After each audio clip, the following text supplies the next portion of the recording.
We continue on this topic then. We're now joined via Zoom by political analyst Dr Ntsikelelo Breakfast to give us a preview on what we can expect from this report and unpack the action taken from previous reports that the Zondo Commission handed to the President. A very good afternoon to you, Dr Breakfast. Always a pleasure to see you, sir. Thank you very much for having me. You're most welcome. Let's talk about, I just saw this now, the Deputy President of the EFF saying that he believes there's something malicious at play here regarding the postponement of the final segment of the state capture report being handed over. Would you agree? Do you feel that there's something malicious to it? Flo, just to set the scene for your viewers, I think the biggest concern for me is the fact that the concept of state capture is an ideological construct, because there are two definitions of state capture.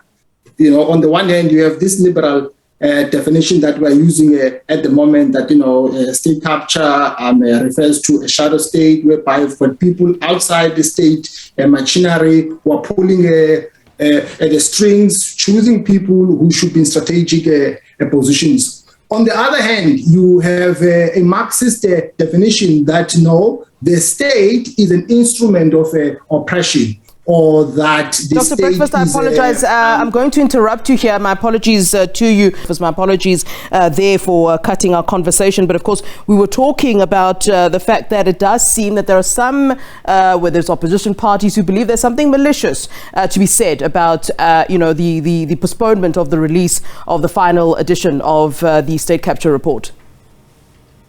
Yes, Flo, I was saying that, Flo, earlier on, that the theoretical foundation of the commission has always been a contested terrain. Thus, you have people even at the moment, asking, critical questions about why, for instance, Judge Zondo is dragging his feet. What is it that is holding him back? So you can't then blame people who are grappling with those questions in the light of what has happened in the beginning. I mean, even, for instance, Flo, just to expand on this, even the scope or the terms of a reference, they were too narrow. I mean, it stood to reason who Judge Zondo was going to find to have been at fault, because everything was revolving around one person. I'm not saying that person should not be held responsible, but I'm just saying that there have always been issues surrounding the conceptualization of a state capture.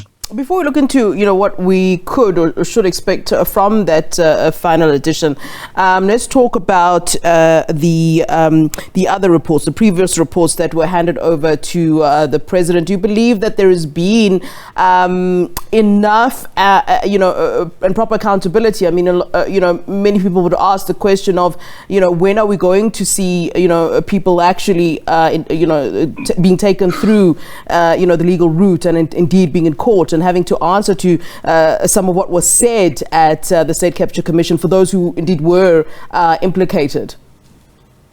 Flo, I understand that the ANC was also on a trial at the commission. But at the same time, I think we need to separate the ANC from the state. Because the ANC did institute its own committee to examine the findings in terms of how it is going to implement them. On the other hand, at the level of the state, I don't think that there has been a responsiveness from the head of state in terms of implementing those findings. I mean, Uncle Weremantash was implicated in one of the reports. Zizi Court was also implicated, but there has not been any, a responsiveness in terms of taking those findings seriously. So I think a lot of people are still unhappy about that because not much has been done to showcase that the president takes those findings seriously. Yeah, we are hearing whether it is true or just certain people's beliefs that the final segment of the report will will talk quite a lot about former spy boss Arthur Fraser, and some are implying that this is, in terms of teaching him a lesson, in terms of some of the things that he had uncovered about the president's Limpopo farm. Are you of the view that, in fact, that is likely to happen, that we will see a lot being said about Arthur Fraser, who incidentally wasn't able to cross-examine witnesses who had implicated him at the State Capture Commission?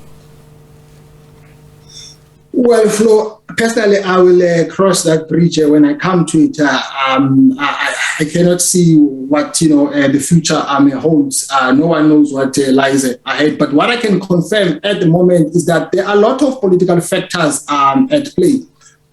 Because, the allegations that have been laid bare by the person in question, I think they have affected the brand Ramaphosa. A lot of people now are beginning to, ask questions, because when he came into power, he, came across as this person that was taking a stand against corruption. So Arthur Fraser has really unveiled the findings that have affected the image of the president. So the key question is whether the findings that will be unveiled will showcase that the president, was also responsible for some of the wrongdoings while he was the deputy president. But also, Arthur Fraser also was singled out as someone who was at fault while he was the DG of intelligence. So I don't know, whether one can make the argument that by unveiling the reports of what had happened on the farm, he was trying to hit back because he was denied to bring his own people to testify in favor of his own narrative or not. So I think this report is going to be very important, even in some of the battles that are taking place, even within the ANC going forward, Flo. All right, thanks very much to you, Dr Ntsikelelo Breakfast, giving us a preview analysis on what we can expect with the reports, but also looking back at what the previous reports had to say and the recommendations. And certainly we'd like to know what the implications would be.